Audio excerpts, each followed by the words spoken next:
We hear every day, I thought that I should pay extra principal to lower my interest expense. First, the banks are in a win-win situation no matter what you do. You see, if you don't make additional payments because you understand that you are giving the bank control of more money, then they will just collect more interest over time. If you do make additional payments, the bank doesn't just sit on it. Remember, they've mastered defining moment number one and the velocity of money. That additional money from you is simply used and lent back out to start the process all over again.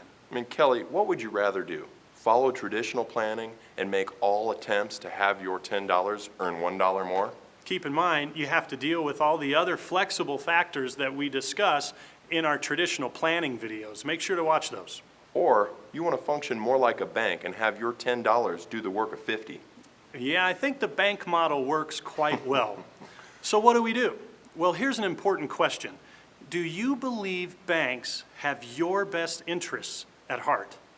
Most people say no. If you said no, then have you ever asked yourself why banks offer a lower rate on a 15-year mortgage than a 30-year?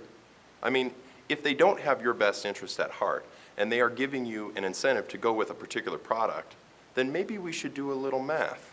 They understand perfectly and implement the defining moment that money will never be worth more than it is today. They want as much of your money as soon as possible, i.e. a 15-year mortgage, in order to keep it moving, working, and earning for them. They'll even entice us by offering gifts for our deposits, and they promote like crazy just how convenient it is to deposit our money. You've seen the recent commercials about the new technology for ATM deposits. Isn't it ironic that they also make us rely on credit scores which are directly determined by just how quickly we pay them back? If we apply this defining moment to our everyday lives, the lesson becomes more and more apparent. By taking a look at the country's savings rate, there is no doubt that our ability to hang on to today's money, the money that has the most buying power, is dwindling. In reality, more of our dollars are going to someone else in the form of debt payments, taxes, and other financial transfers, more than it's working for us. Make sure to watch the videos on transfers. The ability for Americans to save today's dollars has all but diminished.